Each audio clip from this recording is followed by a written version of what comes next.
প্রিয় উপস্থিতি, কেন্দ্রীয় মুসলিম সাহিত্য সংসদের সাপ্তাহিক 1235তম সাহিত্য আসর আমরা শুরু করতে যাচ্ছি। আপনাদের সকলের সাথে আছি আমি আব্দুস সামাদ। প্রিয় উপস্থিতি, আজকের আমাদের সাহিত্য আসরটি বাংলা সাহিত্যের অন্যতম প্রধান কবি ফররুখ আহমদের 107তম জন্মবার্ষিকী উপলক্ষে আলোচনা সভা এবং লেখাপাঠ।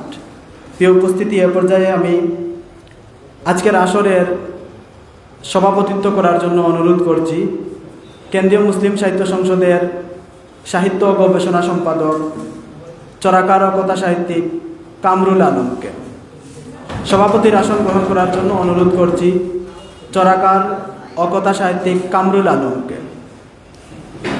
প্রিয় উপস্থিতি, এ পর্যায়ে আলোচকের আসন গ্রহণ করার জন্য আমি অনুরোধ করছি কেন্দ্রীয় মুসলিম সাহিত্য সংসদের আল ইসলাহ সম্পাদক আহমদ মাহবুব ফেরদৌসকে। প্রিয় উপস্থিতি, এ পর্যায়ে আসন গ্রহণ করছেন কেন্দ্রীয় মুসলিম সাহিত্য সংসদের আল ইসলাহ সম্পাদক আহমদ মাহবুব ফেরদৌস।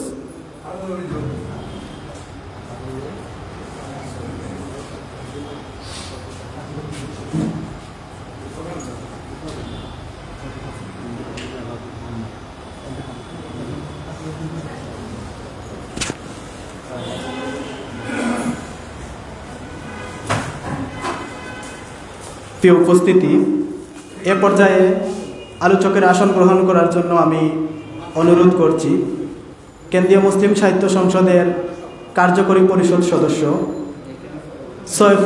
ফয়জুল হককে।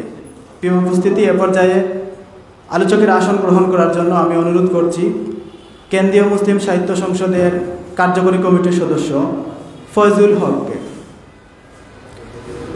প্রিয় সুধী, এ পর্যায়ে আমরা পবিত্র কুরআন থেকে তেলাওয়াত শুনব।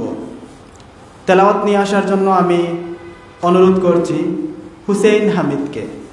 পবিত্র কুরআন থেকে তেলাওয়াত নিয়ে আসছেন হুসেইন হামিদ।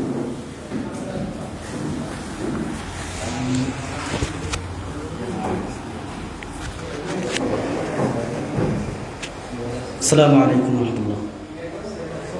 أعوذ بالله من الشيطان الرجيم. بسم الله الرحمن الرحيم.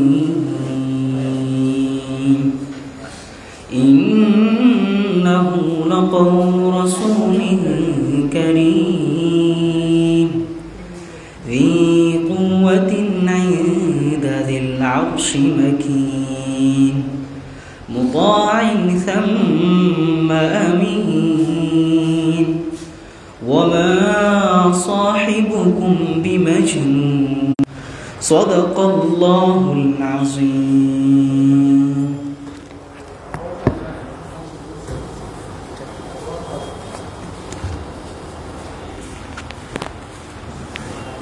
প্রিয় সৌদি, আমরা পবিত্র কুরআন থেকে তেলাওয়াত শুনছিলাম হুসেইন হামিদের কাছ থেকে। ধন্যবাদ জানাচ্ছি। প্রিয় উপস্থিতি, এ পর্যায়ে আমরা আমাদের আজকের আসরের লেখাপাঠে চলে যাচ্ছি। আজকের আমাদের আসরটি বাংলা সাহিত্যের অন্যতম কবি ফররুখ আহমদের 107তম জন্মবার্ষিকী উপলক্ষে নিবেদিত করা হয়েছে। ফররুখ আহমেদ আমাদের মুসলিম রেনেসার কবি। আমাদের বাংলা সাহিত্যের কাব্যজগতে ফররুখ আহমদের হাতে আমরা সর্বাধিক সনেট পেয়েছি, যাকে সর্বাধিক সনেট রচয়িতা হিসাবে ধরা হয়। প্রিয় উপস্থিতি, এ পর্যায়ে আমরা চলে যাচ্ছি আমাদের আসরের লেখাপাঠে। প্রথমে আমন্ত্রণ জানাচ্ছি কুবাত বক চৌধুরী রুবেলকে। প্রিয় উপস্থিতি, এ পর্যায়ে আমন্ত্রণ জানাচ্ছি গীতিকবি কুবাত বক চৌধুরী রুবেলকে।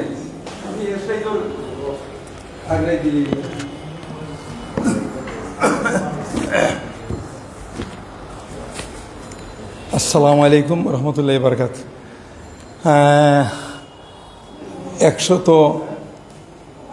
1235তম সাহিত্য আসরের আজকের সভাপতি, উপস্থিত সাহিত্য পোদ্দাররা, ফররুখ আহমেদের সম্বন্ধে আপনারা বলবেন, আমি শুনব। কারণ আমি তো ফররুখ আহমেদের জীবনী পড়ি নাই, যা শুনেছি আর কি, উনি রেনেসার কবি ছিলেন, ইনি মুসলিম, ওনার অন্তরে ছিল সবসময় মুসলমানের মানে ধর্মীয় চেতনা ছিল। উনি সবসময় ধর্ম নিয়ে মুসলমানরা কীভাবে অ্যাডভান্স হয়, কীভাবে জাগ্রত হয়, এই চিন্তা মনন নিয়ে উনি কাজ করেছেন। যাই হোক, আমি একটা গান পরিবেশন করব।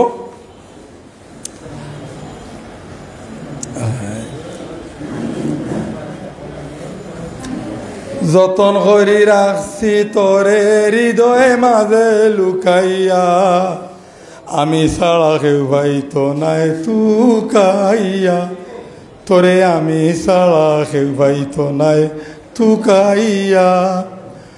যতন করি রাখছি তোরে হৃদয়ে মাঝে লুকাইয়া, আমি ছাড়া কেউ ভাইতো নাই তুকাইয়া, তোরে আমি ছাড়া কেউ ভাইতো নাই তুকাইয়া। আছি আমি মহাগসুখে, ও বন্ধু আগুনি দলে হিংসুকের বুকে, ফিসে ফিসে গাই নিন্দুকে, কেউ কেউ মরে কুকাইয়া, আমি ছাড়া কেউ ভাইতো নাই তুকাইয়া, তোরে আমি ছাড়া কেউ ভাইতো নাই তুকাইয়া। যতন করি রাখছি তোরে হৃদয় মাঝে লুকাইয়া, আমি ছাড়া কেউ ভাইতো নাই তুকাইয়া, তোরে আমি ছাড়া কেউ ভাইতো নাই তুকাইয়া। বন্ধু আরে কয়জনে চিনে, যে পাবি না মূল্যে কিনে, লাভ নাই তার দয়া বিনে, লাভ নাই তার দয়া বিনে, চুকের পানি শুকাই, আমি ছাড়া কেউ ভাইতো নাই তুকাই, তোরে আমি ছাড়া কেউ ভাইতো নাই তুকাইয়া। যতন করি রাখছি তোরে হৃদয় মাঝে লুকাইয়া, যতন করি রাখছি তোরে হৃদয় মাঝে লুকাইয়া, আমি ছাড়া কেউ ভাইতো নাই তুকাইয়া, তোরে আমি ছাড়া কেউ ভাইতো নাই তুকাইয়া।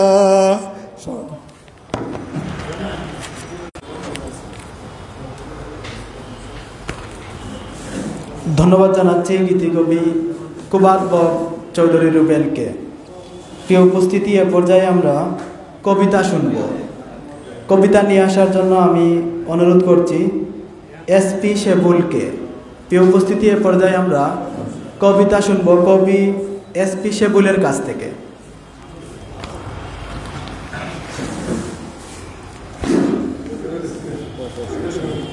ধন্যবাদ উপস্থাপককে।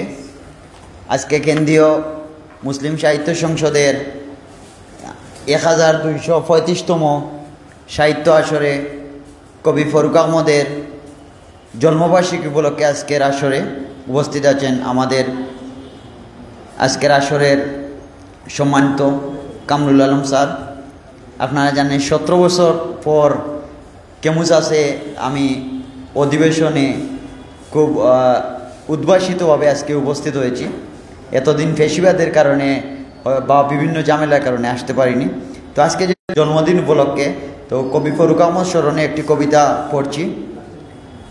এখনো তোমারে ডাকের আওয়াজ বাঙ্গেনি ঘুমে পাড়ায়, পাথরের বাঁধানো আমাদের প্রাণ দুলনা সিপাহী ছাড়ায়, আজও রয়ে গেছে খালি আমাদের হাত, কত কোনো রাত যুবার দুচোখ যায় না, এখনো মরুর দুধু আমাদের চুকে, শ্যামলী নিথর মরা বিকেলের সুকে, পত প্রান্তরে কলরবহীন একা কেঁদে যায় হাওয়া, কই পাঞ্জেরি সাত সমুদ্র দুঃসাহসের নাওয়া, জানি আমাদের ভুলের আগুনে পুড়তে পুড়তে হারিয়েছি পতমূল, রক্ত প্রাণের ভেতরে যদি নানা সাড়া ফেলি গণজোয়ারে, বুড়ের বকুল হাসনা হেনারা লুটিবে না আর দূরে, আর আসবে না আধারে হারানো মদিনা আলোক দ্বারা, জাগবে আবার যদি না চৌকিতে পান কুশ দিলে রাগে নাড়া, জাগবে না আর সাড়া।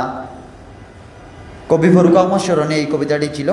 আর এখন যে কবিতাটি পড়ে শোনাবো শ্রদ্ধেয় কামরুল আলম স্যারের সেই কবিতাটি ঐতিহাসিক কবিতা।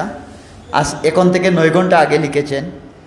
আগস্ট মানে শেখ মুজিবুর মইরা হলো লাশ, আগস্ট মানে বাংলাদেশের নতুন ইতিহাস, আগস্ট মানে শেখ হাসিনার পালাই যাওয়ার ক্ষণ, আগস্ট মানে বাংলাদেশের নতুন জাগরণ, আগস্ট মানে ইউনুসের এই শপথ নেওয়ার দিন, আগস্ট মানে 1000 ঋণ, ধন্যবাদ সবাইকে, ধন্যবাদ সবাইকে।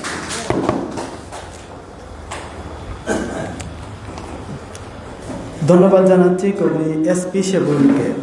প্রিয় উপস্থিতি, আমাদের আসরে সাপ্তাহিক নিয়মিত সাহিত্য আসরে যদি আপনারা যারা লেখা পাঠ করেন একটি কাগজে লেখা নিয়ে আসবেন।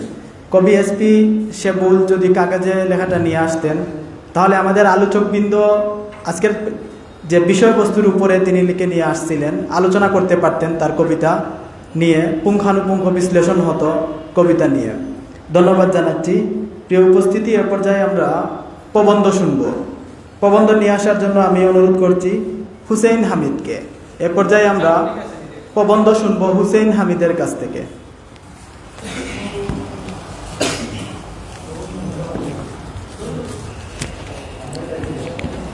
আসসালামু আলাইকুম রহমতুল্লাহ। কেমসাদ সাহিত্য আসরে আমার অনেক দিন আসা হয়েছে। আমি এই পর্যন্ত অনেক কবিতা এবং ছড়া পাঠ করেছি। কেমসাদ সাহিত্য আসরে এটা আমার প্রথম প্রবন্ধ। প্রবন্ধর নাম হচ্ছে গাজ্জার নিষ্পাপ মানুষগুলোর প্রতি। হে পবিত্র ভূখণ্ড, হে আল হোজ, তুমি তো সেই পবিত্র স্থান যেখানে আগমন করেছেন হাজারো খোদার দূত, পৃথিবীর শ্রেষ্ঠ মানব নবীগণ। তুমি তো কিবলা ছিলে হাজারো মুমিনের, তোমাতেই তো সালাত আদায় করেছেন সাইয়্যিদুল মুরসালিন মুহাম্মদ আলাইহি ওয়াসাল্লাম সহ অসংখ্য খোদার নবী। কিন্তু তুমি আজ বিধ্বস্ত, তুমি পরিণত হয়েছ ধ্বংসস্তূপে। হে রক্তাক্ত গাজ্জা, তুমি নিশ্চয়ই সালাহুদ্দিন আইয়ুবকে খুঁজছ, কারণ তুমি এখন পৃথিবীর এক উন্মুক্ত কারাগার। সেই কারাগারে বসবাস করছে হাজার অপরাধীন নিষ্পাপ মানুষ, যেখানে হাসির অস্তিত্ব খুঁজে পাওয়া দুষ্কর ব্যাপার। কিন্তু প্রতিদিন পাখির কিচির মিচিরের সঙ্গে গাজ্জার নিষ্পাপ হাজারো নারী ও শিশুর আর্তনাদ এবং দুঃখের সুরে আগমন করে তাদের প্রতি প্রভাত পেরিয়ে দুপুর গড়িয়ে ঠিক একই স্বরে পার হয় তাদের রাত, যারা অশ্রু আর আহাজারিকে আপন বানিয়ে নিয়েছে। বুলেট বোমার আতঙ্ক তাদের নিত্যদিনের সঙ্গে। হে রক্তে ভেজা গাজ্জা, নিশ্চয়ই তোমার মধ্যে থাকা লাখো নিষ্পাপ মানুষ এসেছে। নিশ্চয়ই সেই নিষ্পাপ মানুষগুলোর অশ্রু দিয়ে তাদেরই রক্ত মোছা হয়, আবার সেই রক্ত দিয়ে তোমার ভূখণ্ড বিজে হে গাজ্জা, আর সেই অশ্রু দিয়ে মোছা হয় সেই রক্তগুলি। হে গাজ্জা, পৃথিবীতে 200 কোটি মুসলমান থাকা সত্ত্বেও তুমি কত অসহায় তোমার ভূখণ্ডে থাকা নিষ্পাপ মানুষগুলি। হে গাজ্জার শিশুরা, হে গাজ্জার প্রজাপতির নিয়ে নিষ্পাপ শিশুরা, তোমরা হয়তো প্রতিদিন ভোরের আলোয় কিংবা মায়ের আদর স্নেহ কিংবা বাবার চুমু দিয়ে বেড়ে উঠো না। তোমরা বেড়ে উঠো বোমার শব্দে, তোমরা বেড়ে উঠো পিতামাতাহীন, তোমাদের দিন অতিবাহিত হয় ভাই বোন বিহীন। তোমরা বেড়ে উঠো স্বজন হারানোর বুক ভরা হাজারে নিয়ে। যে বিশ্বে প্রতিদিন 100 কোটি টন খাবার অপচয় হয়, সে বিশ্বেই একটি ভূখণ্ডে থাকা তোমাদের দিন পার হয় খাবারবিহীন। তোমাদের প্রতিদিনের সঙ্গী হয় ক্ষুধার জ্বালা, ভয়, আতঙ্ক এবং নীরব চিৎকার। তোমাদের খেলার সাথী হয় বুলেট বোমার নির্মম দৃশ্য। তোমাদের লেখাপড়া হয় রাইফেল চালানো। হে গাজ্জার শিশুরা, তোমরা কি পৃথিবীর কোটি শিশুর মধ্যে এতই অবহেলিত, নির্মম বঞ্চনার শিকার? হে রক্তাক্ত মাটির পিতামাতারা, নিশ্চয়ই তোমরা পৃথিবীর অন্যান্য পরিবারের মতো একটি সুখী পরিবার চেয়েছিলে, কিন্তু তোমরা হতভাগ্য সেই পিতামাতা। তুমি সেই হতভাগ্য বাবা যে তোমার নিষ্পাপ রাজকন্যার মুখে খাবার তুলে দিতে পারো না। তুমি সেই হতভাগ্য মা যে সন্তানের কপালে চুমু দিতে পারো না। তোমাদের সামনেই কেড়ে নেওয়া হয় তোমাদের সন্তানদের প্রাণ। হে পৃথিবীবাসী, হে বিশ্বের মানবতার সুশীলরা, হে কথিত শান্তিকামীরা, হে পৃথিবীর সভ্যতার দ্বারক বাহকরা, তোমরা কি অন্ধ হয়ে গেছ? লাখো নিষ্পাপ শিশুর কান্না কি তোমাদের বিবেক নাড়ায় না? হাজারো মায়ের আর্তনাদ কি তুমি শুনতে পাও না? হাজারো নিষ্পাপ পান ও কাতারে জ্বরছে, তবুও তোমরা কে নিশ্চুপ? কোথায় তোমাদের মানবতার জয়গান, হে পৃথিবীর সভ্যতার দ্বারক বাহকরা? হে বিশ্বের 200 কোটি মুসলমান, তোমাদেরকে আল্লাহর কাছে জবাব দিয়ে তার ভয় নেই?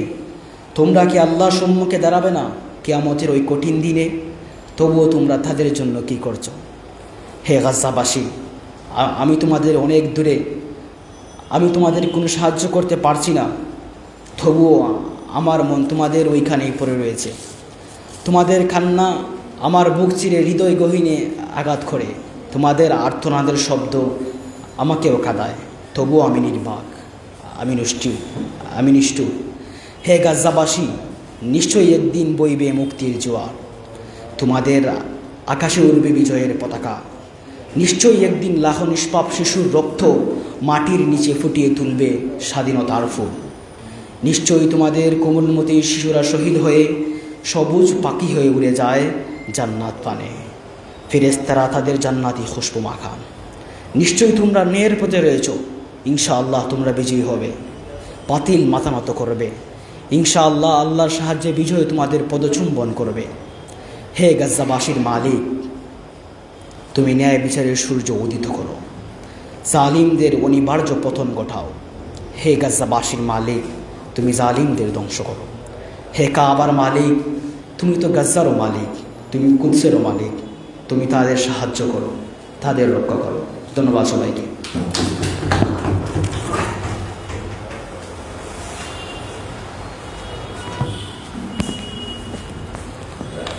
ধন্যবাদ জানাচ্ছি হুসেইন হামিদকে চমৎকার একটি প্রবন্ধ উত্থাপন করার জন্য, এবং আমাদের মুসলিম বিশ্বের যে অধঃপতন, সেই একটা বিষাদময় পরিস্থিতি নিয়ে চমৎকার একটি প্রবন্ধ, গাজার পরিস্থিতি এবং জায়নবাদী সরকারের যে আগ্রাসন, শুধু ফিলিস্তিনে নয়, আমাদের মুসলিমের প্রত্যেকটি ভূখণ্ডে তাদের আগ্রাসন ক্রমে আরও বৃদ্ধি পাচ্ছে, সে বিষয়টা উল্লেখ করে এই হুসেইন হামিদ চমৎকার একটি প্রবন্ধ লেখার জন্য আমি হুসেইন হামিদের জন্য একটা করতালি আহ্বান করছি। আমাদেরকে আগ্রাসনের বিরুদ্ধে লেখালেখি চালিয়ে যেতে হবে, বিশেষ করে আমেরিকা এবং তার দস্যু ইসরায়েলের বিরুদ্ধে, তাহলে পরবর্তী প্রজন্ম জানতে পারবে তাদের এই আগ্রাসী মনোভাব সম্পর্কে, যেটা আমি সব জায়গাতে সবসময় বলে থাকি। প্রিয় উপস্থিতি, এ পর্যায়ে আমরা কবিতা শুনব। কবিতা নিয়ে আসার জন্য আমি অনুরোধ করছি শামসুল ইসলাম ইকবালকে। প্রিয় উপস্থিতি, এ পর্যায়ে আমরা কবিতা শুনব শামসুল ইসলাম ইকবালের কাছ থেকে।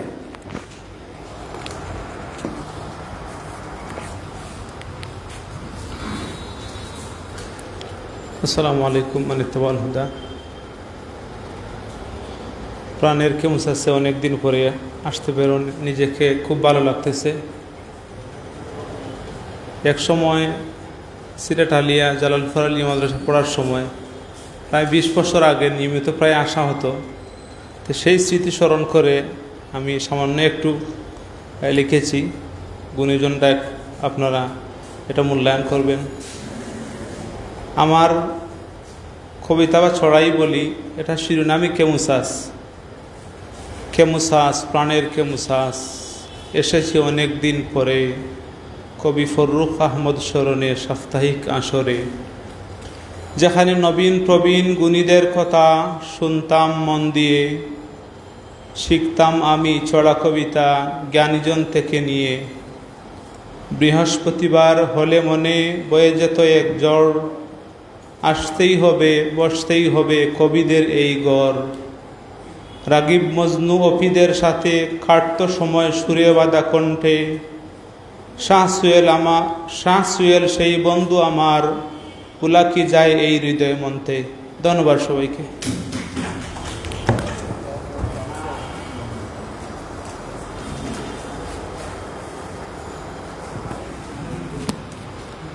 ধন্যবাদ জানাচ্ছি শামসুল ইসলাম ইকবালকে। প্রিয় উপস্থিতি, এ পর্যায়ে আমরা গান শুনব। গান নিয়ে আসার জন্য আমি অনুরোধ করছি গীতিকবি বাহাউদ্দিন বাহারকে। এ পর্যায়ে আমরা গান শুনব গীতিকবি বাহাউদ্দিন বাহারের কাছ থেকে।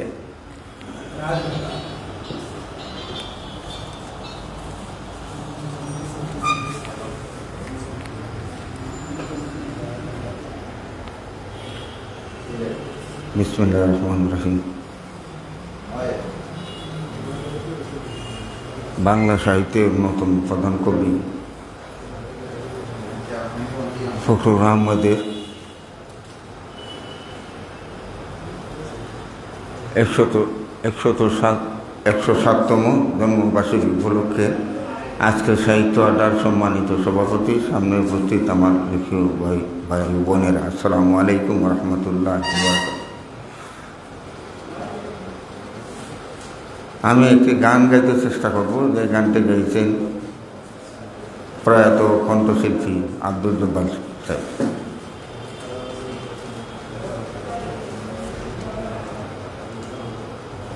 কি গান শোনাবো বন্ধু, কি গান শোনাবো বন্ধু, এর নেই মানবতা, বোঝে না কেউ কারু ব্যথা, আধারে ঢাকা হব শুধু, কি গান শোনাবো বন্ধু। পাষাণ পৃথিবী পাষাণ মানুষ, স্বার্থের অন্ধকারে সকলি বেহুশ, পাষাণ পৃথিবীর পাষাণ মানুষ, স্বার্থের অন্ধকারে সকলি বেহুশ, হৃদয়ের আকুলতা মনের গোপন কথা, মনে কেঁদে মোরে শুধু,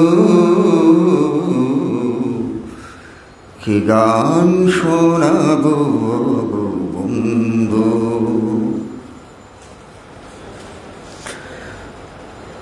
জীবন বিনারই সুরের স্থলে, আশার প্রদীপ নিভে চোখের জলে, জীবন বিনারই সুরের স্থলে, আশার প্রদীপ নিভে চোখের জলে, মিলন মোহনাথে জীবন চলার পথে, নিয়তি খেলা করি শুধু, কি গান শোনাবো বন্ধু। মানুষের নেই মানবতা, বোঝে না কেউ কারো ব্যথা, আধারে ঢাকা ভুবন শুধু, কি গান শোনাবো বন্ধু, কি গান শোনাবো বন্ধু। ধন্যবাদ সবাইকে।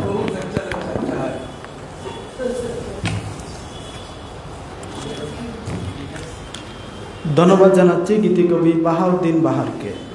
প্রিয় উপস্থিতি, আমাদের এই সাহিত্য আসর লাইভের মাধ্যমে সম্প্রচার করা হচ্ছে। সম্প্রচারটি করছে সিলেট 10 লাইভ। ধন্যবাদ জানাচ্ছি তাদেরকে আমাদের এই সাহিত্য আসরটিকে লাইভের মাধ্যমে ছড়িয়ে দেওয়ার জন্য। প্রিয় উপস্থিতি, এ পর্যায়ে আমরা কবিতা শুনব। কবিতা নিয়ে আসার জন্য আমি অনুরোধ করছি অবসরপ্রাপ্ত শিক্ষক কবি সৈফুল আলম পারুলকে। এ পর্যায়ে আমরা কবিতা শুনব কবি সৈফুল আলম পারুলের কাছ থেকে।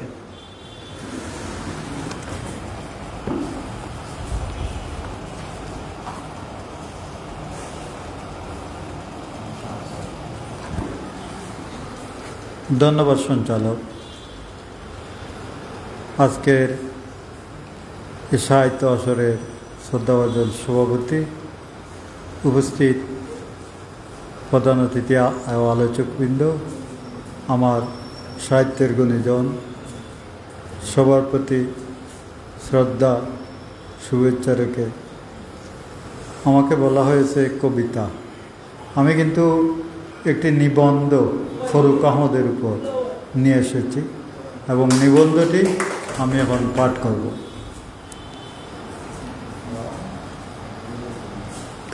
আমার নিবন্ধের শিরোনাম মুসলিম জাগরণে বিপ্লব ও প্রেরণার কবি ফররুখ আহমদ।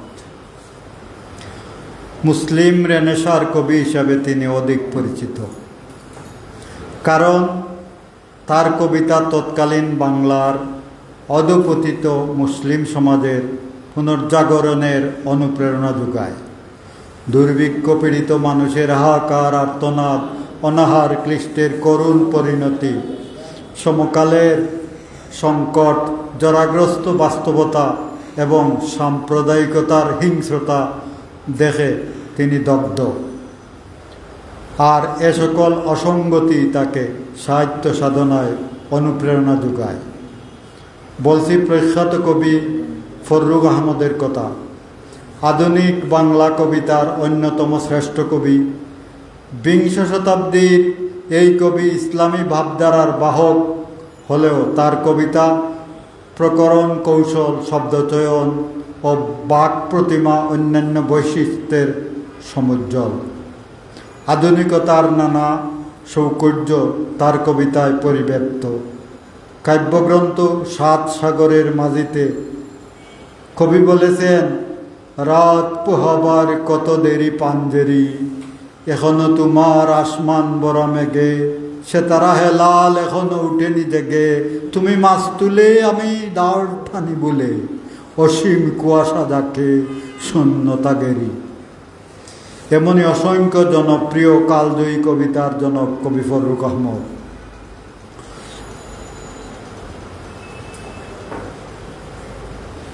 আর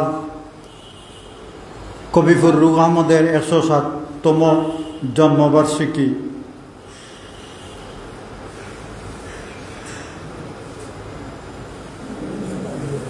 কবি ফররুখ আহমদ 1918 সালে 10 জুন মাগুরা জেলার মাজরাই গ্রামে জন্মগ্রহণ করেন। তার পিতার নাম সৈয়দ হাতেম আলী, মাতা বেগম রওশন আখতার। গ্রামের পাঠশালাতেই তার শিক্ষাজীবনের হাতে খড়ি। পরবর্তীতে কলকাতায় গিয়ে তালতলা মডেল এমই স্কুলে ভর্তি হন। পরে কলকাতার বিখ্যাত বালিগঞ্জ সরকারি হাই স্কুলে ভর্তি হন। ওই সময় কবি গোলাম মুস্তফা ছিলেন এই স্কুলের প্রধান শিক্ষক। প্রাথমিক জীবনে কবিত্ব বিকাশে কবি গোলাম মুস্তফা ব্যাপক উৎসাহ প্রদান করেন। 1937 সালে খুলনা জেলা স্কুল থেকে ম্যাট্রিক পাস প্রথম বিভাগে উত্তীর্ণ হন। 1929 সালে কলকাতার রিপন কলেজ হতে আইএ পাস করেন। 1941 সালে কলকাতার স্কটিশ চার্চ কলেজ ও সিটি কলেজ প্রথমে দর্শন ও পরে ইংরেজি অনার্সে ভর্তি হন তিনি। কিন্তু কলকাতা সিটি কলেজে ইংরেজি সাহিত্যে অনার্স নিয়েও বিএতে ভর্তি হন, কিন্তু নানাবিধ কারণে পড়াশোনা আর শেষ করতে পারেননি। চাকুরির মাধ্যমে তার কর্মজীবন শুরু করেন। 1940 সালে সিভিল সাপ্লাইয়ে এবং 1946 সালে জলপাইগুড়িতে একটি ফার্মে চাকুরি করেন। 1945 সালে তিনি মাসিক মোহাম্মদী পত্রিকার ভারপ্রাপ্ত সম্পাদক হিসেবে দায়িত্ব পালন করেন। 1948 সালে কলকাতা থেকে ঢাকা বেতারে যোগ দেন। ঢাকা বেতারে নিয়মিত স্টাফ আর্টিস্ট হিসাবে 1972 সাল পর্যন্ত কর্মরত ছিলেন তিনি। ঢাকা বেতারে তিনি ছোটদের খেলাঘর অনুষ্ঠান পরিচালনা করতেন। কবি ফররুখ আহমদ প্রথম যৌবনে ভারতবর্ষের বিখ্যাত কমরেড এমএন রায়ের শিষ্য ছিলেন, কিন্তু জন্মসূত্রে ইসলামী আদর্শ ঐতিহ্যের অধিকারী কবি একসময় ধর্মীয় চিন্তায় নিমগ্ন হয়ে পড়েন। তার কবিতায় ইসলামী সমাজতন্ত্র মূর্ত হয়ে ওঠে। কবি ফররুখ আহমদ সৃষ্ট সাহিত্য সম্ভার ভাষা তথা বিশ্ব সাহিত্যের অমূল্য সম্পদ। দর্শনগতভাবে তিনি ছিলেন মানবতাবাদী কবি। নীতি আদর্শের প্রশ্নে ছিলেন আপোষহীন। কবি ফররুখ আহমদ আমাদের চিন্তা চেতনা দর্শন সবই ছিল এদেশের বৃহত্তর জনগোষ্ঠীর আশা আকাঙ্ক্ষার প্রতিফলন। তার কবিতা ছিল মানবতাবাদী দর্শনে পরিপূর্ণ, কিন্তু কাব্যের রসবোধেরও কমতি নেই। বাংলা সাহিত্যের ইতিহাস স্বীকৃত একজন অসাধারণ জননন্দিত কবি ফররুখ আহমদ। কবির সাহিত্য জীবনের শুরুতে সওগাত পত্রিকায় ফররুখ সম্পর্কে আবু রুশদ লিখেছেন, ফররুখ আহমদ রোমান্টিক কবি, অর্থাৎ তার দৃষ্টিভঙ্গি বাস্তববোধের উপর প্রতিষ্ঠিত নয়। তার কাব্যে সৌন্দর্যের জয়গান আকুণ্ঠ, সুদূরের প্রতি আকর্ষণও তার কাব্যের আরেকটি প্রধান বৈশিষ্ট্য। তবুও তিনি নিঃসন্দেহে আধুনিক। এমনিভাবে প্রখ্যাত অনেক সমালোচক সাহিত্যিক ফররুখ আহমদ সম্পর্কে তাদের মূল্যায়ন তুলে ধরেছেন। মানবতাবাদী ও জাতীয় জাগরণের কবি ফররুখ আহমদ একজন আধুনিক ও সৃষ্টিশীল কবি হওয়ার পরও আত্মপরিচয় ভুলেননি কখনো। সাহিত্য সাধনার দীর্ঘ পথ পরিক্রমায় তিনি আত্মবিমুখ হননি, বরং তার কাব্য রচনায় বাঙালি মুসলিম পরিচয় জাগিয়ে তোলার প্রয়াস পেয়েছে বারংবার। অবশেষে 1974 সালের 19 অক্টোবর শনিবার রমজান মাসে তিনি ঢাকায় ইন্তেকাল করেন। মরহুম কবি চিরনিদ্রায় শায়িত হন শাহজাহানপুরের মসজিদ সংলগ্ন আমবাগানে। আজ কবির 107তম জন্মবার্ষিকী। এই মরহুম কবির বিদেহী আত্মার আমি মাগফিরাত কামনা করছি। ধন্যবাদ সবাইকে।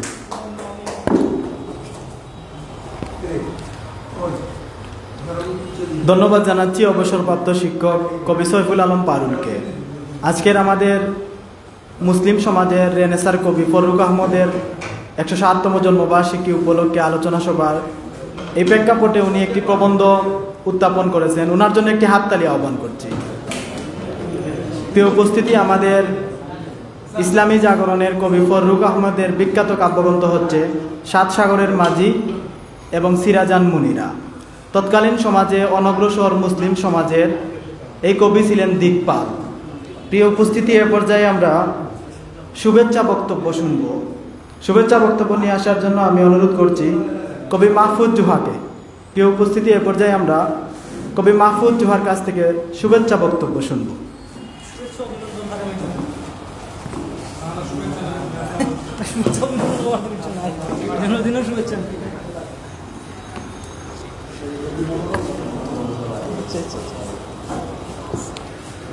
আসসালামু আলাইকুম।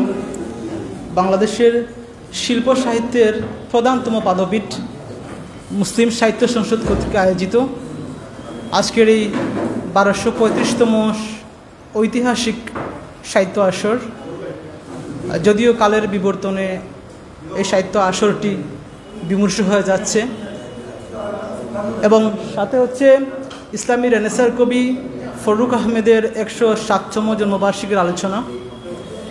আজকের এই অনুষ্ঠানের সম্মানিত সভাপতি, সঞ্চালক, মঞ্চে উপস্থিত আলোচকবৃন্দ এবং যারা উপস্থিত আছেন সবাইকে প্রীতিময় শুভেচ্ছা জানাচ্ছি।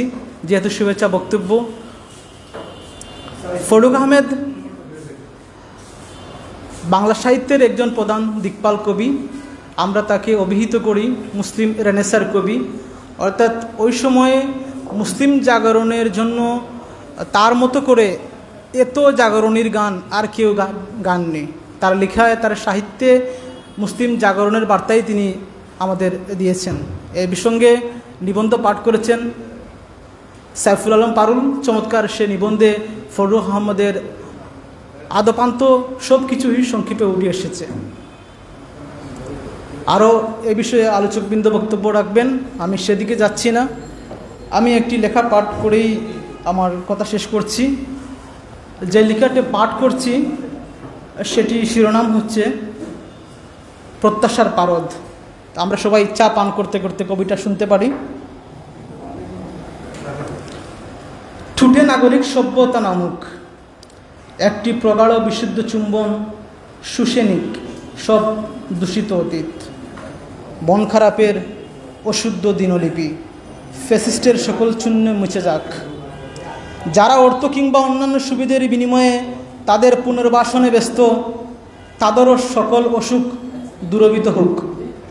মনস্তাত্ত্বিক চিন্তায় তারাও মানুষ হোক। ঘাস না খেয়ে তারা ঘাস খাওয়া গাভীর দুগ্ধ পান করুক। দিবারাত্রির কান্না, অশুদ্ধ ভাবনা, মনের সকল তিক্ততা, শারীরিক সব দুর্বলতা, জীবনের যত অপূর্ণতা এবেলায় দূর হোক। তাপদাহের পর প্রচণ্ড বৃষ্টি নামুক। সবুজে ভরে যাক পৃথিবীর তাবৎ মরুভূমি। শুধু জনতার না হয়ে পৃথিবী অন্তত এবার মানুষের হোক। ধন্যবাদ সবাইকে।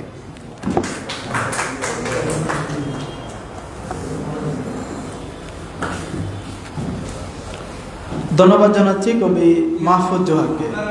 প্রিয় উপস্থিতি, আমরা দেখতে পাচ্ছি আমাদের আসরে এসে উপস্থিত হয়েছেন কেন্দ্রীয় মুসলিম সাহিত্য সংসদের সাধারণ সম্পাদক, বিশিষ্ট সাংবাদিক, গল্পকার সেলিম আউয়াল। ওনাকে আসন গ্রহণ করার জন্য অনুরোধ করছি, আলোচকের আসন গ্রহণ করার জন্য অনুরোধ করছি। প্রিয় উপস্থিতি, এ পর্যায়ে আমরা কবিতা শুনব। কবিতা নিয়ে আসার জন্য আমি অনুরোধ করছি কবি ও সাংবাদিক নীলুপা ইসলাম নীলুকে। প্রিয় উপস্থিতি, এ পর্যায়ে আমরা কবিতা শুনব কবি ও সাংবাদিক নীলুপা ইসলাম নীলুর কাছ থেকে। সবাইকে শুভেচ্ছা। আসলে প্রতি বৃহস্পতিবার আসলেই আমার হৃদয়ে উথাল পাতাল ঢেউয়ের মতো শুরু হয় যে আমি যদি প্রতিদিন এই আসরে অংশগ্রহণ করতে পারতাম তাহলে মনে হয় আমার স্বস্তি এবং প্রাণের মাঝে নতুন উদ্দীপনা জাগত। যাই হোক, আমি সবসময় আসতে পারিনি, সেই দুঃখ আমার হৃদয়ে কাঁথা থাকে। আজকে আপনাদের মাঝে আমি কবি ফররুক আহমদের এই জন্মশতবার্ষিকীতে উপস্থিত হয়ে নিজেকে ধন্য মনে করছি। শুভেচ্ছা জানাচ্ছি গুণী লেখক যারা বসে আছেন এবং মঞ্চ আলোকিত করে যারা বসে আছেন, প্রত্যেককে আমার অন্তরের অন্তঃস্থল থেকে অভিনন্দন, ধন্যবাদ এবং কৃতজ্ঞতা প্রকাশ করছি। আমি এইমাত্র কবি ফররুক আহমদের জন্য তাকে শ্রদ্ধা নিবেদন করে একটি কবিতা লিখছি। কবির জন্য শ্রদ্ধা। আজি হতে 100 বছর আগে আলোকিত করে এসেছিলে ববে, সাহিত্য ভাণ্ডার তুমি করেছিলে পূর্ণ হে কবি। আজি 100 জন্মবার্ষিকীতে আমরা বলিনি তোমায়, কে মুসাছের এই সাহিত্য আসরে শ্রদ্ধা ভরে জানাই কবি ফররুক আহমদ। যতদিন বাংলা থাকবে, যতদিন বাংলা ভাষা থাকবে, ততদিন তোমার নাম স্বর্ণাক্ষরে করে লেখা থাকবে আমাদের হৃদয়ে। ওগো জন্মা কবি, তুমি দিয়েছ অনেক আমাদেরকে, তুমি অমর, তুমি অবিনশ্বর, তুমি কবি চিরঞ্জীব, তুমি থাকবে চিরদিন তাবৎ কবি আর সাহিত্যিকদের হৃদয়ে। শ্রদ্ধা আর ভালোবাসা জানাই ওগো প্রিয় কবি। ধন্যবাদ। আসসালামু আলাইকুম।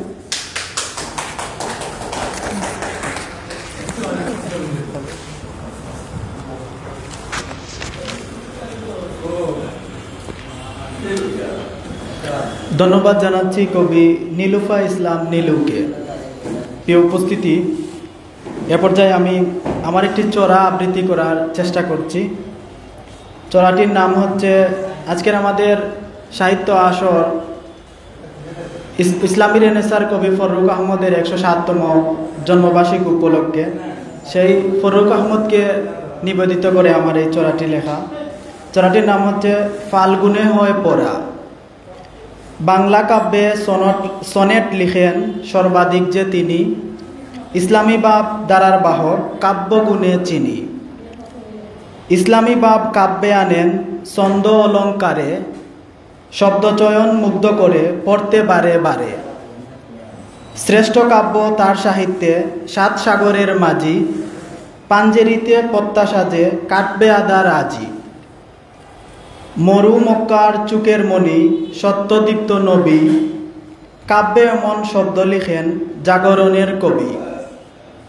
দিনের নবী নিয়ে লেখেন, সিরাজাম মুনিরা, স্বপ্ন দেখান দিন কায়েমে, অপেক্ষায় যাত্রীরা।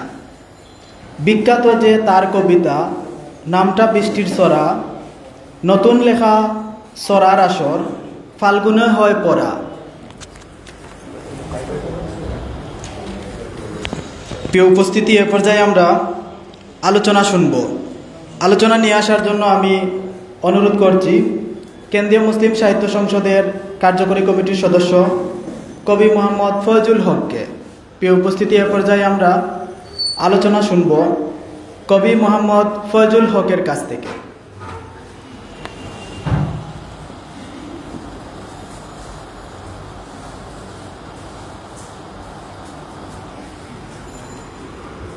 আসসালামু আলাইকুম। আজকের এই সাপ্তাহিক সাহিত্য আসরের সম্মানিত সভাপতি, উপস্থিত লেখক বন্ধুগণ, আজকে কবি ফজলুকের 107তম জন্মবার্ষিকী উপলক্ষে কবি ফজলুককে নিবেদিত সাহিত্য আসর। এই সাহিত্য আসরে অনেকেই কবিকে নিবেদন করে নিবন্ধ, এরপরে কবিতা, ছড়া পাঠ করেছেন, প্রবন্ধ পাঠ করেছেন। কবি ফজলুক, আমরা জানি কবি নজরুল ইসলাম অসংখ্য ইসলামী গান রচনা করেছেন এবং এটার দিক দিয়ে আমরা নজরুল ইসলামের কাছাকাছি আর কাউকে পাইনি। কিন্তু কবি নজরুল ইসলাম ছিলেন মুসলিম জাগরণের কবি, আর ফজলুক ছিলেন ইসলামী পুনর্জাগরণের কবি।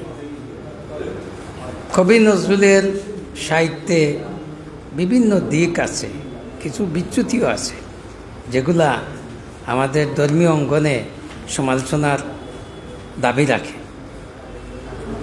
যদিও বৃহত্তর স্বার্থে আমরা সেগুলা বলতে পারি না, কিন্তু কবি ফজলুক একজন দরবেশ কবি। আপনি ধরতে পারেন একজন দরবেশ কবি, একজন আলেম কবি। তার কবিতার মধ্যে কোনো বিচ্যুতি নেই। ধর্মীয় দৃষ্টিকোণ থেকে, শরিয়া দৃষ্টিকোণ থেকে, কোনো ধরনের আকিদার দৃষ্টিকোণ থেকে, কোনো দৃষ্টিকোণ থেকে আপনি সেখানে কোনো বিচ্যুতি পাবেন না, কোনো বিচ্যুতি পাবেন না। অথচ কাব্যিক ঝঙ্কার সবটুকুই আছে।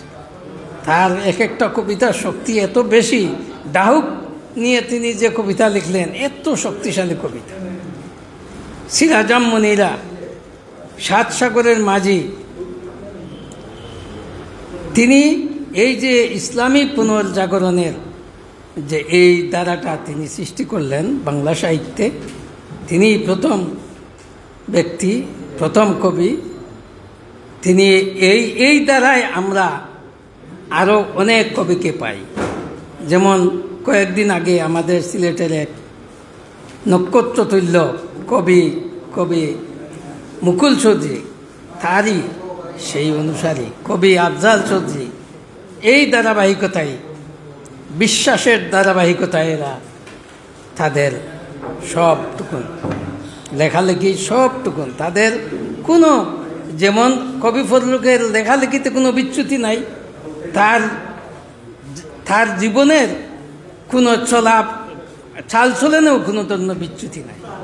সবটুকুনি কবি ফজলুক একদম নিষ্কলুষ। আল্লাহ এই কবিকে জান্নাতুল ফেরদৌস দান করুন এবং ফজলুকের ধারাবাহিকতায় আমরাও যেন তার অনুসারী হয়ে উঠতে পারি, তার উত্তরসূরি হয়ে উঠতে পারি, এই তৌফিক দান করুন। ওয়া আখিরু দাওয়ানা আলহামদুলিল্লাহি রাব্বিল আলামিন।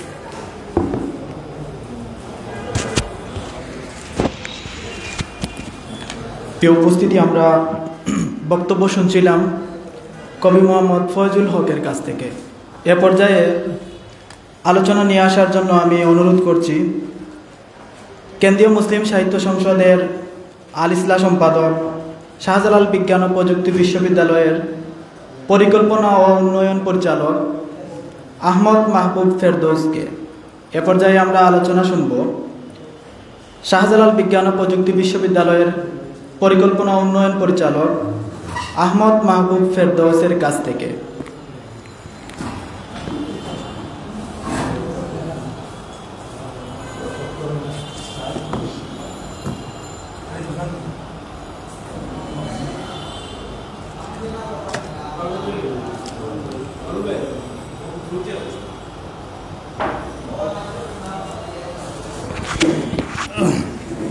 আসসালামু আলাইকুম। বিসমিল্লাহির রহমানির রহিম। আমরা আজকে কেন্দ্রীয় মুসলিম সাহিত্য সংসদের 1235তম সাহিত্য আসর, আজকের সাহিত্য আসরকে নিবেদন করা হয়েছে আমাদের জাতীয় জাগরণের কবি ফারুক আহমেদকে। আজকের অনুষ্ঠানে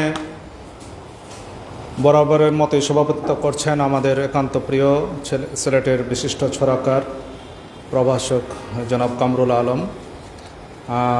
অডিয়েন্সে বসা আছেন আমাদের সাহিত্য সংসদের সম্মানিত সাধারণ সম্পাদক, আমাদের একান্ত শ্রদ্ধাজন গল্পকার সেলিম আউয়াল। আমাদের মঞ্চে বসা আছেন আমাদের কার্যনির্বাহী পরিষদের সম্মানিত সদস্য প্রবীণ কবি লেখক জনাব ফয়জুল হক। উপস্থাপনা করছেন আমাদের একান্ত প্রিয় আব্দুস সামাদ, এবং আমাদের সবসময় যিনি সাহিত্য আসরে উপস্থিত থাকেন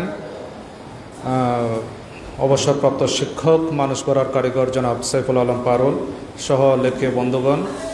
আজকে অত্যন্ত ভালো লেগেছে যে আমি অনেকদিন পরে আজকে এসেছি। গত 1 মাস বা 1.5 মাস খুব একটু ব্যস্ত ছিলাম। আজকে আমার ছেলের পরীক্ষা শুরু হয়েছে। প্রথমে ছেলের পরীক্ষার জন্য আপনাদের আল্লাহর কাছে সাহায্য কামনা করছি, আপনাদের দোয়া কামনা করছি।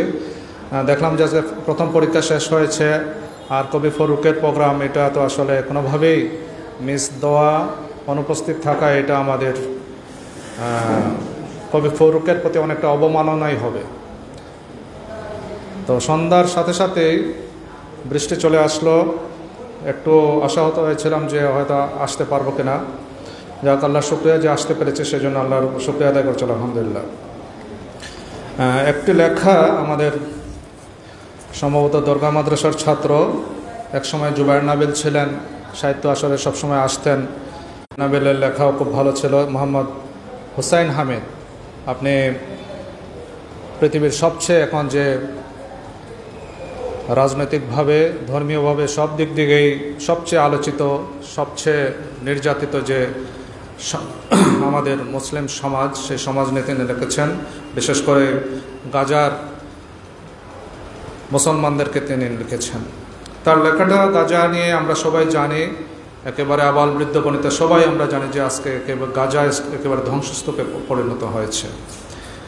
কিন্তু তিনি তার লেখার মধ্যে যে সুন্দর ভাষা ব্যবহার করেছেন, এটা নিঃসন্দেহে গাজার মুসলমানদের প্রতি তার ভালোবাসার প্রতিচ্ছবি।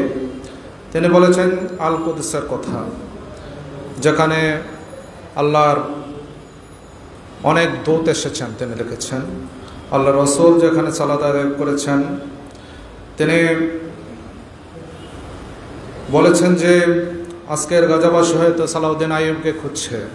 আসলেই আজকে একজন সালাউদ্দিন আইয়ুবের প্রয়োজন, শুধু গাজায় নয়, সমগ্র মুসলিম বিশ্বে। আমরা গত কয়েকদিন থেকে আমরা কয়েক বছর আমরা আমাদের তুরস্কের কি নাম, রাজীব তাইবান বা এদের কথা আমরা অনেক সময় যখন মুসলিম বিশ্বের কেউ যখন এগিয়ে আসে, তখন আমরা তাকে সালাউদ্দিন আইয়ুবের মতো মনে করি। আজকে ইরানের ধর্মীয় নেতা যিনি, তাকে আমরা অনেকেই মনে করছি যে তিনি ধর্মীয়, মানে আজকে হয়তো তিনি এইভাবে সালাউদ্দিন আইয়ুবের ভূমিকা পালন করবেন। আসলে আমরা তো সবাই একজন সালাউদ্দিন আইয়ুবী হওয়া উচিত।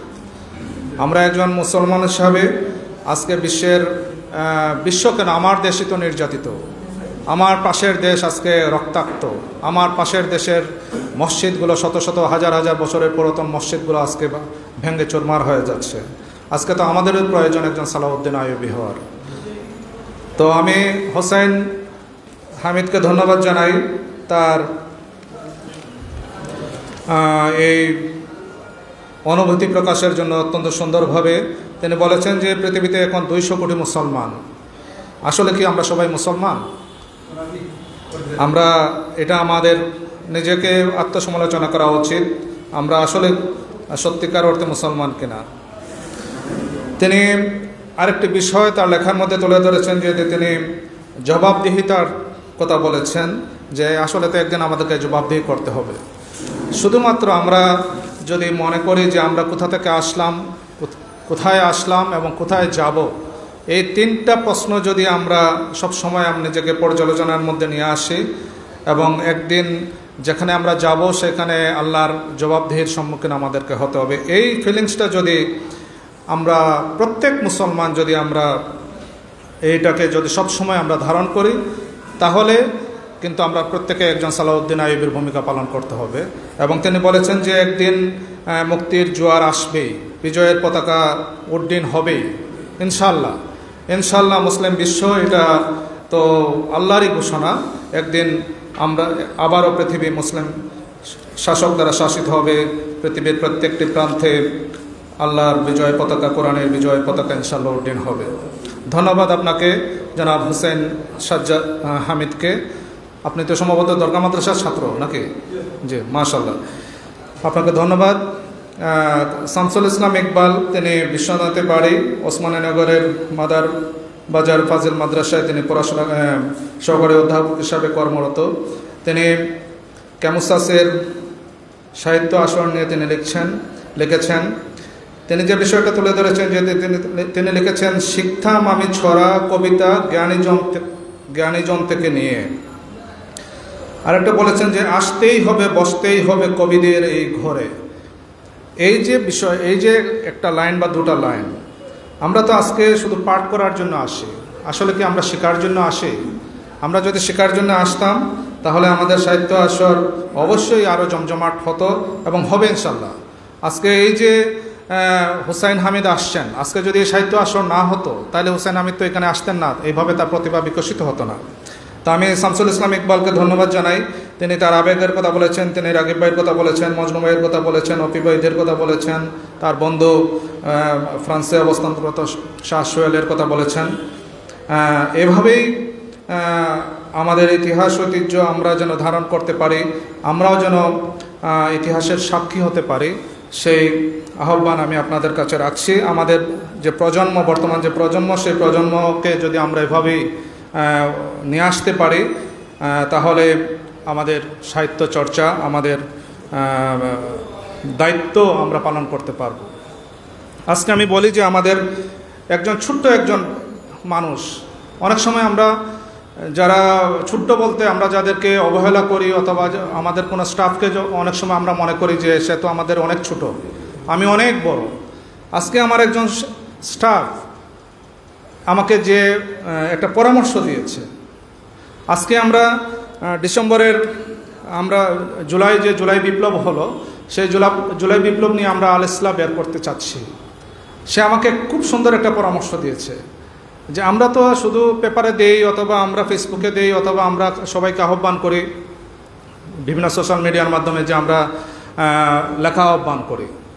সে বলল যে জুলাই বিপ্লবের সত্যিকার যারা যোদ্ধা, বিশেষ করে স্কুল, কলেজ, ইউনিভার্সিটি বা এই ধরনের শিক্ষা প্রতিষ্ঠানে যারা, আসলে তো তারা মূলত যোদ্ধা তারাই, বিশেষ করে আবাসিক শিক্ষা প্রতিষ্ঠান যেগুলো, ধরেন এমসি কলেজ বা মদন মোহন কলেজ, যেহেতু এগুলো আবাসিক কলেজ না, সেই কারণে একসাথে অনেক ছাত্র একই সময়ে মুভ করা অনেক সময় সম্ভব হয় না, কারণ একজন শহরের এক প্রান্তে থাকে।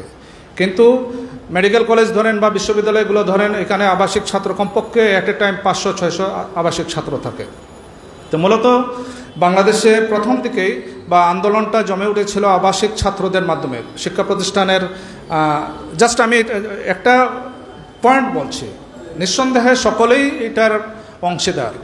বাংলাদেশের আবাল বৃদ্ধ বনিতা স্বাধীনতাকামী সকল মানুষই এটার অংশীদার, কিন্তু আবাসিক ছাত্র যারা বিভিন্ন শিক্ষা প্রতিষ্ঠানে আবাসিক থাকে তাদেরই তারা সাথে সাথে ঝাঁপিয়ে পড়েছে। আমি দেখেছি যে আমি একদিন বিকালে ওইদিকে যাচ্ছি, আমাদের ক্যাম্পাসের দিকে যাচ্ছি, আখালিয়া থেকে শাহজালাল বিশ্ববিদ্যালয়ের দিকে, দেখলাম মেয়েরা মেস থেকে বের হচ্ছে।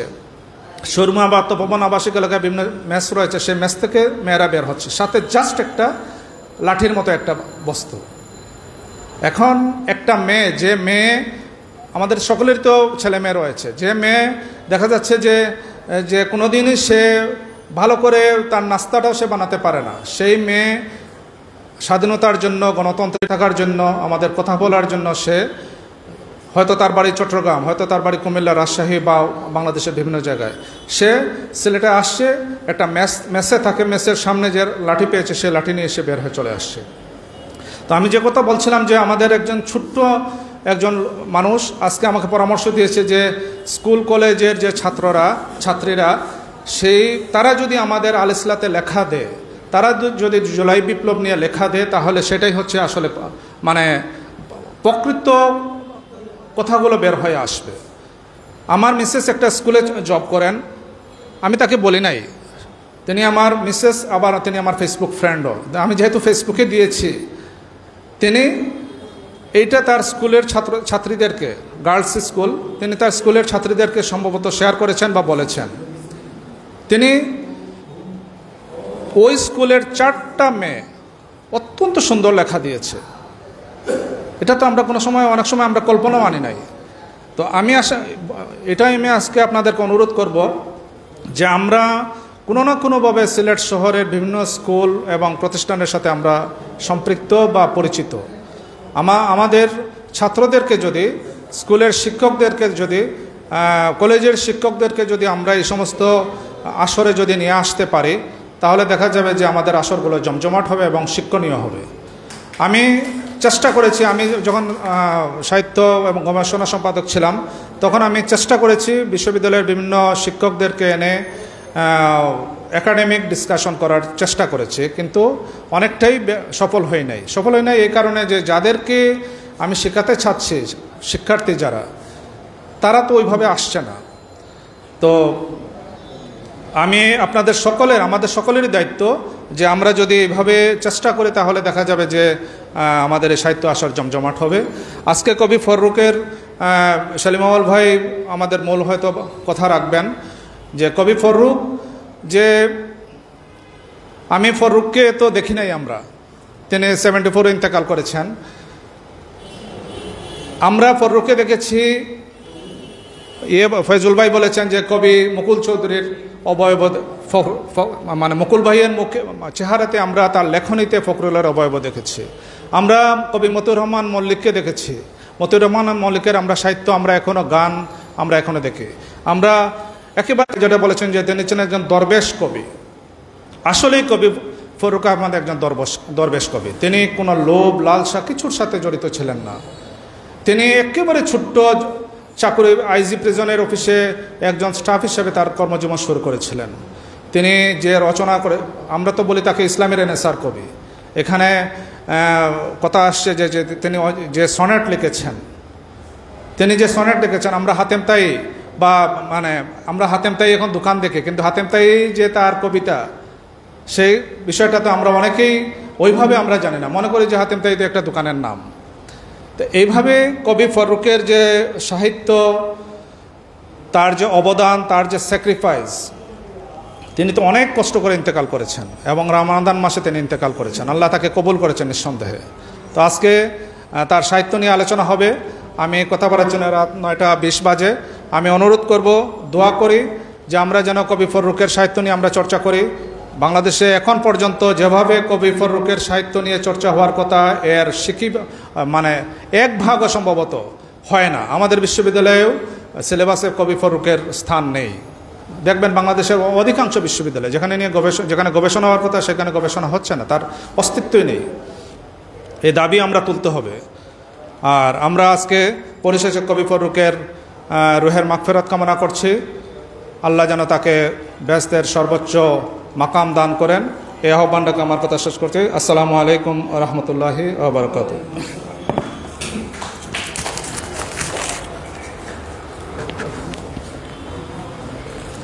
প্রিয় উপস্থিতি, আলোচনা রেখেছেন কেন্দ্রীয় মুসলিম সাহিত্য সংসদের আল ইসলাহ সম্পাদক আহমদ মাহবুব ফেরদৌস। এ পর্যায়ে আমরা আলোচনা শুনব। আলোচনা নিয়ে আসার জন্য আমি অনুরোধ করছি কেন্দ্রীয় মুসলিম সাহিত্য সংসদের সম্মানিত সাধারণ সম্পাদক, বিশিষ্ট সাংবাদিক, গল্পকার সেলিম আউয়াল।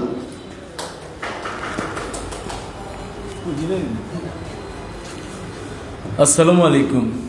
আজকে সবার সম্মানিত সভাপতি এবং লিখে বন্ধুরা, কবি ফররুক আহমেদের জন্মবার্ষিকী উপলক্ষে আজকের এই যে অনুষ্ঠান, আমরা এখানে অনেক আলোচনা হয়েছে। আর যে কথাটা হচ্ছে যে কবি ফররুককে আমরা শুধু, ঠিক আছে, ইসলামী রেনেসার কবি, এগুলো ঠিকই আছে, এরপর যে ফররুককে খুব খণ্ডিতভাবে দেখার অবকাশ নেই। ফররুকের যে এই যে লেখাতে যে উপমা ব্যবহার করেছেন, ফররুকের যে লেখার যে গাঁথুনি, এইসব জিনিস আমাদেরকে ভাবতে হবে। আর ফররুক সম্পর্কে যে কথাটা বলা হয় যে ফররুকের জীবন তার লেখা একই ধারায়, তিনি যা ভেবেছেন, যা বলেছেন, তার জীবন ধারণা ছিল ঠিক সেই ধরনের। যদিও এখানে আমরা বলছি যে তিনি একটা ছোটোখাটো চাকরি করতেন, কিন্তু তার কিন্তু পড়াশোনা ছিল ইংলিশে অনার্স, এবং তিনি তখন সেই মোহাম্মদী এইসব পত্রিকার সিনিয়র সাংবাদিক ছিলেন। দ্বিতীয় যে ব্যাপারটা হচ্ছে যে তার যে বস যারা ছিলেন তারাও তাকে বস মানতেন। তৃতীয় যে ব্যাপারটা হলো যে আইয়ুব খান তাকে বলল যে আপনি রাষ্ট্রীয় খরচে এই সফর করে আসুন, তিনি বললেন না, এটা হবে না। এবং এই সব কারণে চিকিৎসার অভাবে ফররুকের সন্তানের মৃত্যু হয়েছে, কিন্তু এরপর তিনি আপোষ করেননি। তার মৃত্যুর পর আহমদ সফা একটি প্রবন্ধ লিখেছেন, এটা হচ্ছে সবচেয়ে সাড়া জাগানো প্রবন্ধ। তিনি বলেছিলেন যে কবি সুফিয়া কামাল পাকিস্তান এবং কায়েদে আজমকে নিয়ে যা লিখেছেন, এটা এই যে কবি নজরুলের এই যে রবীন্দ্রনাথের সঞ্চয়িতা আছে এই সাইজের, যে তিনি এই কায়েদে আজম এবং পাকিস্তান নিয়ে সুফিয়া কামাল যা লিখেছেন এই এত বড় হয়ে যাবে। কিন্তু ফররুকের কী করা হচ্ছে, ফররুকের না খেয়ে মরতে হচ্ছে, ফররুকের চাকরি চলে যাচ্ছে, এই ধরনের। তবুও কিন্তু তিনি আদর্শের প্রতি অবিচল ছিলেন এবং আপোষ করেননি। তো যাই হোক, আমি আর কথা বাড়াবো না। আজকে আমি যেটা অনুরোধ করবো যে আজকে আমরা একটা ছোট্ট একটা ব্যানার দেখছি, ঠিক আশা করছি আমরা আমাদের সাহিত্য সম্পাদক প্রতিটি আসরে এই ধরনের একটা ব্যানার রাখবেন। দ্বিতীয় যে ব্যাপারটা হচ্ছে, আমরা গতদিন আমরা বলেছিলাম যে চা, এখন থেকে সাহিত্য আসরে রেগুলার চা থাকবে ইনশাল্লাহ। তৃতীয় যে ব্যাপারটা হচ্ছে, এখানে আমাদের আল ইসলাহ সম্পাদক আছেন, সাহিত্য সম্পাদক আছেন। আল ইসলাহ সম্পাদকের ব্যাপারটা হলো তিনি আগে সাহিত্য সম্পাদকের দায়িত্ব পালন করেছেন। তো আমরা কিছু জিনিস করতে পারি, যেমন ওই যে আগে যেটা ছিল যে প্রতি আসরে একজন সেরা লেখক, আর আগামীতে আমরা মনে হয় এই যে বিষয়ভিত্তিক সম্মানী খুব কম পয়সা একটা সম্মানী দেবো। যাই হোক, এটা মানে জাস্ট টোকেন, মানে 100 টাকাও ভালো, মানে একজন একটা প্রবন্ধ লিখলেন যে আগামীতে ফররুক, আগামীতে নজরুল একজন প্রবন্ধ, এটা সাহিত্য সম্পাদক ঠিক করে দেবেন। এতে করে হবে কি, সবাই চাপে পড়ে কিছু লেখা তৈরি হয়ে যাবে। এবং একটা জিনিস হচ্ছে যে সাহিত্য সংসদ আমাদেরকে এত সুযোগ দিচ্ছে, এই সুযোগটা কাজে লাগাবার জন্য আপনার পরামর্শ দেবেন সাহিত্য সম্পাদককে যে এই কামরুল ভাই এই জিনিসটা করেন, এবং এরপর যদি না করেন তাহলে বলবেন, যদি করবেন তাকে আপনি যুক্তিসঙ্গত বুঝান। এবং এই সাহিত্য আসরটা কামরুল আলম বা আমাদের সংসদের কমিটি নয়, এটা হচ্ছে আমাদের সবার। এবং এই যে আমাদের যে আল ইসলাম সম্পাদক বারবার বলছেন যে দরগা মাদ্রাসা, মানে এই জন্য বলছেন যে দরগা মাদ্রাসার প্রচুর ছাত্র কিন্তু আমাদের সাহিত্য আসরের মাধ্যমে তারা লেখালেখির অঙ্গনে একটা গুরুত্বপূর্ণ অবস্থানে গিয়েছে। সেই জন্য কাজেই এই আসরটা কিন্তু কোনো মানে কোনো কমিটির আসর নয়, এটা হচ্ছে আমাদের সবার। আপনারা পরামর্শ দেবেন। আরেকটা জিনিস আমরা চিন্তা করছি যে এই যে এই টেবিলটা একটা পুরো একটা পর্দা দিয়ে ঢেকে দিলে সুন্দর লাগবে। আর আপনারা বলবেন, সাহিত্য সম্পাদককে বলবেন, ইনশাল্লাহ আমাদের আগামী সাহিত্য আসর আরও সুন্দর হবে। তো সবাইকে ধন্যবাদ। আসসালামু আলাইকুম।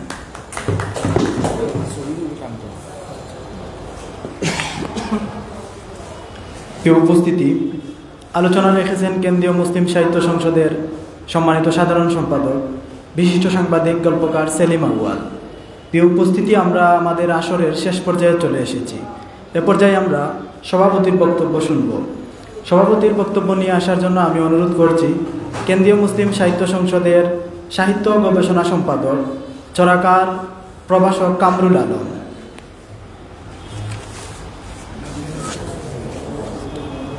বিসমিল্লাহির রহমানির রহিম। আজকের বৃষ্টি ভেজা সন্ধ্যায় দীর্ঘক্ষণ থেকে চলে আসা আমাদের আসরের উপস্থিত সংসদের সাধারণ সম্পাদক জনাব সেলিম আউয়াল,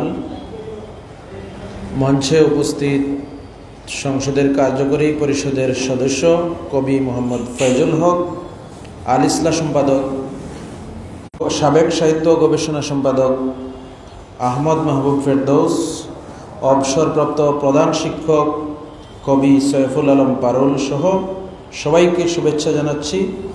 দীর্ঘক্ষণ ধরে আমাদের সঙ্গে থাকার জন্য সবাইকে অসংখ্য অসংখ্য ধন্যবাদ জানাচ্ছি। আজকে মাহবুব ভাই দুটি লেখা নিয়ে আলোচনা করেছেন, আরও দুটি লেখা ছিল, আলোচনা করার প্রয়োজন নেই। নীলুপা ইসলাম নীলু আপা চলে গেছেন, তার একটি কবিতা ছিল কবি ফররুক আহমদকে নিয়ে। তার কবিতার প্রথম লাইনটি নিয়ে কথা বলতে চেয়েছিলাম। আজই হতে 100 বছর আগে, তিনি উপস্থিত নেই, বলার প্রয়োজন বোধ করছি না, তবুও আমাদের এটি খুব পরিচিত লাইন। কাজী নজরুল ইসলাম রবীন্দ্রনাথ লিখেছিলেন আজই হতে 100 বছর পরে, আর রবীন্দ্রনাথের এই কবিতার জবাবে কাজী নজরুল ইসলাম লিখেছিলেন আজই হতে 100 বছর আগে। এটা মূলত 1400 সালকে কেন্দ্র করে লেখা হয়েছিল। বিখ্যাত দুটি কবিতা, দুই কবির। তো নীলুপা ইসলাম নীলু সেই লাইন দিয়ে কবিতাটি শুরু করেছেন। হয়তো শুরু করা যেতে পারে, তিনি থাকলে আলোচনা করতাম। আব্দুস সামাদ একটি ছড়া লিখেছেন, যিনি আজকের না আমাদের এই সময়ের নিয়মিত সঞ্চালক।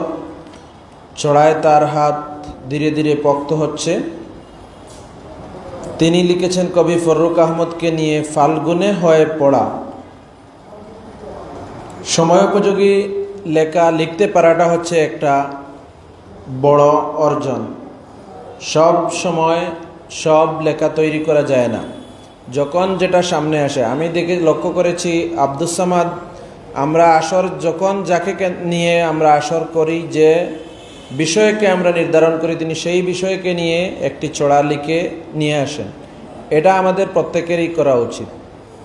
আজকের যেহেতু কবি ফররুক আহমদকে নিবেদিত, তাকে নিয়ে আলোচনা হবে। এখানে লেখাপাঠ হওয়ার কথা ফররুক আহমদকে নিয়েই। নীলুপা ইসলাম নীলু আপাও লিখেছেন, আব্দুস সামাদও লিখেছেন, তাদেরকে ধন্যবাদ জানাচ্ছি।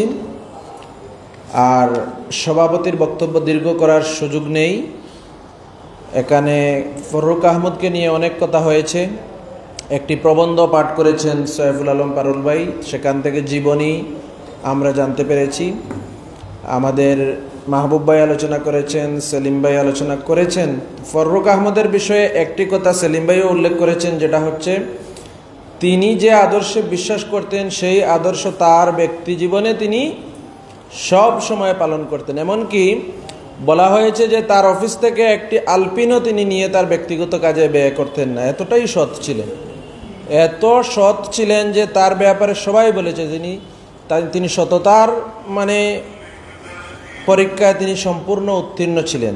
যেভাবে তিনি ইসলামী রেনেসার কবি, সেইভাবে পরিপূর্ণভাবে ইসলামকে অনুসরণ করে গেছেন। তার সাহিত্যের ভান্ডার বিশাল। এখানে শুধু ইসলামী সাহিত্য নয়, তিনি পুরো বাংলা সাহিত্যের, আমরা এখানে লিখে দিয়েছি, বাংলা সাহিত্যের অন্যতম প্রধান কবি।